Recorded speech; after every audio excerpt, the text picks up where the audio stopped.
आज आपण बनवतोय एकदम वेगळ्या पद्धतीने ऑमलेट. तर त्यासाठी सुरुवातीला मी लसूण, थोडी मिरची पावडर आणि मीठ व्यवस्थित बारीक करून घेतलेलं आहे.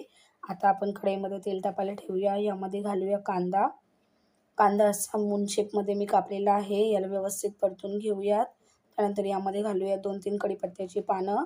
त्यानंतर यामध्ये घालूयात कोथिंबीर, बेसिक मसाले, गरम मसाला, हळद, धने पावडर आणि थोडंसं लाल तिखट सर्व घालून व्यवस्थित मसाले परतून घेऊयात.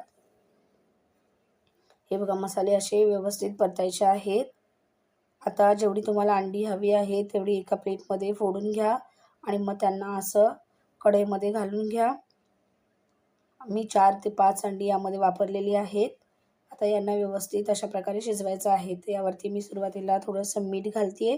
त्यानंतर जे आपण पहिला वाटण करून ठेवलं होतं ते यामध्ये घालून घ्यायचं आहे थोडं थोडं. आणि त्यानंतर यावरती घालायची आहे थोडीशी बारीक चिरलेली कोथिंबीर आणि याला 5 मिनटं असंच स्लो फ्लेमवरती शिजवून द्यायचं आहे. हे बघा, 5 मिनटाच्या नंतर अंडा व्यवस्थित शिजलेला आहे. आता आपण याला काढून घेऊयात. यम्मीसा टेस्टीसा ऑमलेट पाव तयार आहे. हे बघा, दिसतोय ना किती मस्त.